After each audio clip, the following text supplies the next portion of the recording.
México subordinado. La subordinación en la etapa neoliberal. Cuarta parte. Miguel de la Madrid, 1982-1988. Crisis neoliberal y el inicio del salinato. Sección 5. Esta es una obra del maestro Héctor Alejandro Mora Gallardo. El shock monetarista simplemente no funciona en sus propuestas de contención regulatoria, pero sí funciona para implementar una feroz austeridad de la que se sigue una extrema reducción del nivel de vida de la población. Una teoría no apta para las condiciones en desventaja de las economías subdesarrolladas por la asimetría con los países desarrollados.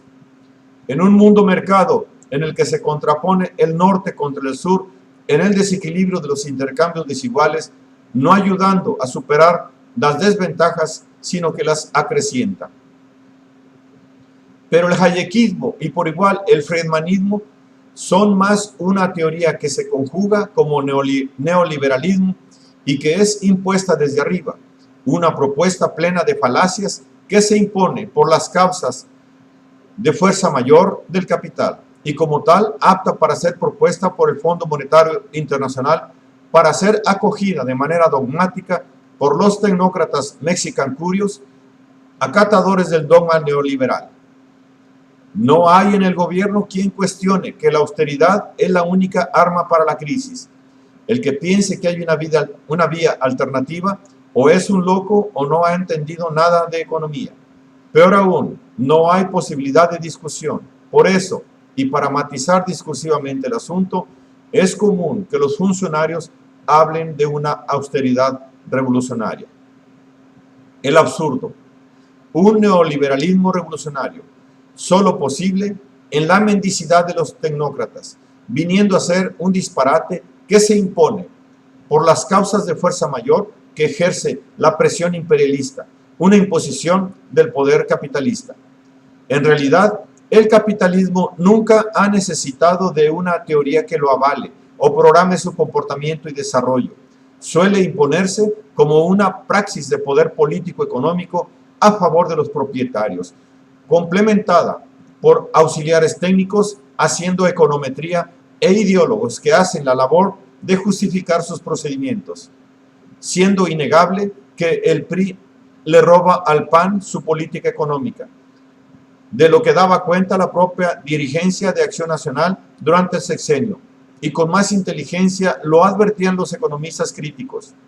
Yo creo, dice el economista, que si la derecha del PAN estuviera en el poder, haría exactamente lo mismo en materia de política económica. Tal parece que el señor Luis Pasos es el cerebro económico del gobierno. No hay una medida que no escape al modelo hayekiano, ni siquiera el cambio estructural, que sí se está dando, pero en sentido negativo. Se está dañando gravemente a la pequeña y mediana industrias y se está favoreciendo la concentración del capital, anticipándose que con el futuro arribo del PAN al gobierno federal no habría cambio alguno, puesto que el cambio radical ya se venía efectuando con el arribo de los PRI tecnócratas detentando la conducción del Estado. Los tecnócratas habrían de modernizar nuestro atrasado país, proyectándolo hacia el primer mundo. Empero, para alcanzar tal paraíso, habría antes de pagar la deuda y generar una industria competitiva nacional.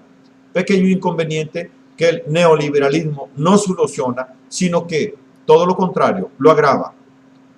Pero en el país de los eternos colonizados, la dirigencia tecnocrática se sigue congratulando de que la inversión extranjera viene a México como si fuese la solución de nuestros problemas. Y no es así. Por algo será que la Troika conspira para imponer el diktat. El 25 de marzo de 1982, en la ciudad de Nueva York, se reunían los miembros electos del Consejo de las Américas, una entidad controlada por David Rockefeller, a puerta cerrada, en procura de establecer los parámetros de presión a ser empleados para obligar al gobierno de México a firmar la carta de intención que le proponía el fondo, para lo cual se ejercería presión. Las fuerzas del Fondo Monetario Internacional intentan crear una atmósfera de miedo, cosa que se dio en agosto, septiembre y octubre, para presionar la firma de la Carta alrededor de México, por medio de la cual los pequeños bancos cancelan los créditos a México y las empresas privadas revalúan sus operaciones en México.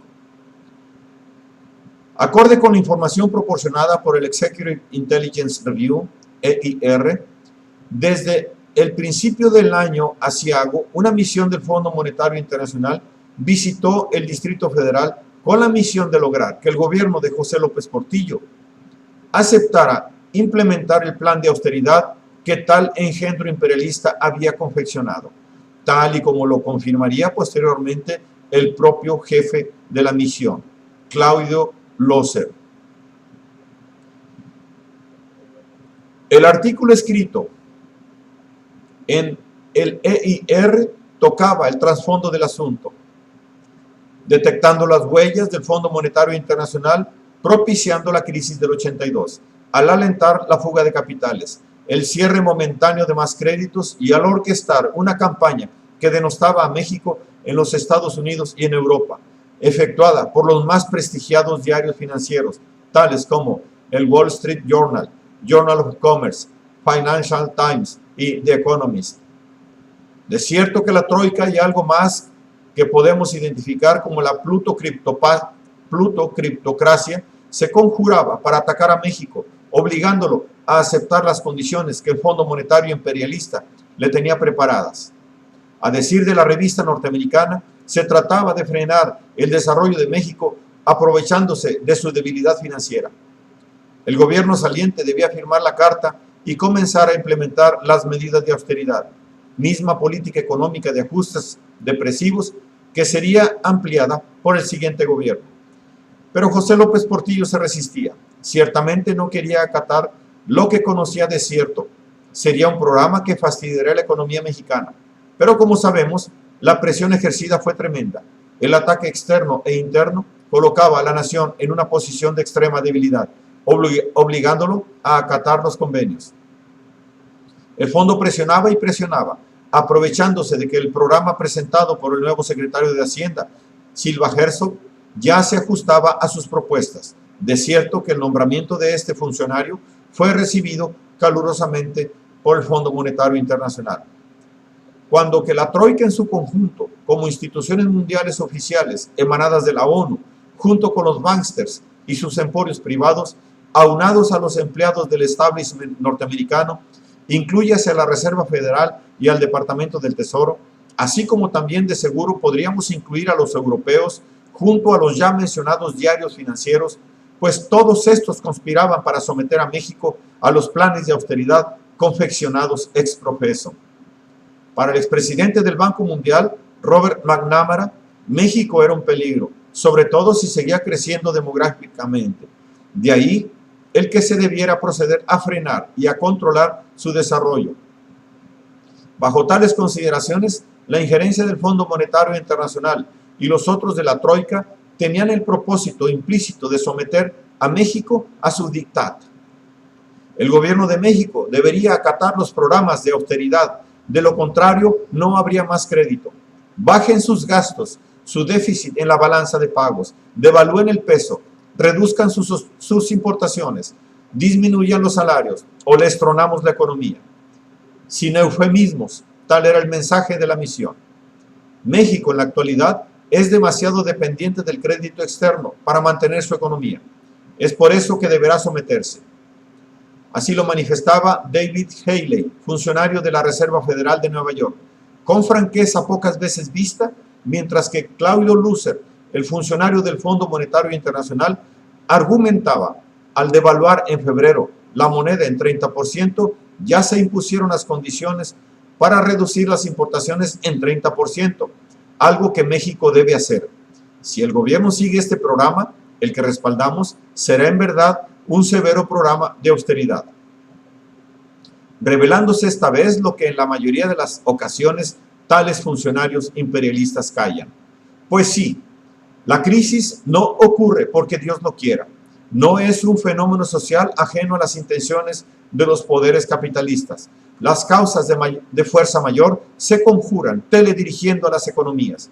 En este caso, el propósito y los objetivos mas la praxis para efectuarlos quedan registrados que la inflación, que la fuga de capitales y las devaluaciones que afectaron a México en tal año aciago provenían de esas causas sobredeterminantes.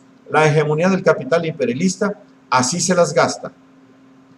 Anunciado en el Wall Street Journal desde el 28 de enero, funcionarios mexicanos no los identifican, pero les dan la jerarquía de determinantes de las decisiones, informaron que el peso se deslizará entre el 15 y el 18%, así como una devaluación siguió a la elección de López Portillo en 1976. La gente dice, nuevamente, que lo mismo sucederá después de las elecciones de julio, como efectivamente ocurrió por la especulación de julio y agosto. Y aunque no haya verdad alguna en tales rumores, sus efectos psicológicos tal vez influyan sobre el gobierno. Y sometan al peso. Lilo Pai, del Departamento de Divisas Extranjeras de Citibank, dijo en febrero, el peso debe estar entre los 50 y 60 unidades por dólar, como lo señalé el año pasado. Los cambistas internacionales decidirán cuál debe ser su valor. Más cacafónico, no croa un sapo en el estanque. Fúguense los capitales de México rumbo a Suiza y a California. No se pueden detener las fuerzas del mercado. Así lo consideran los cambistas del templo. Pero esto es un chantaje que esconde una conspiración. Verdad a medias, mentira oculta. Lo que los empleados del templo auguraban como pitonizos de Pluto se habría de cumplir en un México atribulado, en fin de sexenio del último gobierno que osó implementar una política económica nacionalista. Así en Chicago se afirmaba que habría otra devaluación del peso, lo que el artículo de la EIR hacía ver. Este es el itinerario de la devaluación del peso, como parte de una conspiración encabezada por el Fondo Monetario Internacional. Paso a paso, las predicciones de los agoreros se iban cumpliendo, no pudiéndose detener la ofensiva imperialista, la ofensiva del Fondo Monetario Internacional, denunciada por la EIR, para someter a la economía mexicana durante 3 años a las medidas de austeridad y de privatización promovidas por el Fondo Monetario Internacional vía su carta de intención. ¿Hace falta decir más?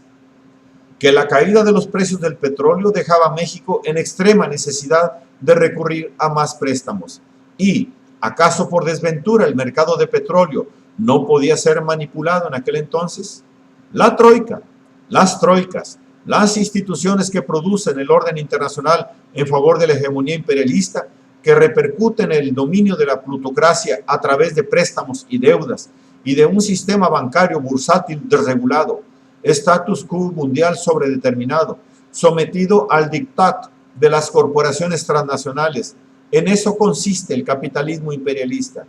Control autoritario de las relaciones de producción y detentación como propiedad privada de los principales medios de producción y de los recursos naturales preciados, así como de las empresas de distribución y comercialización.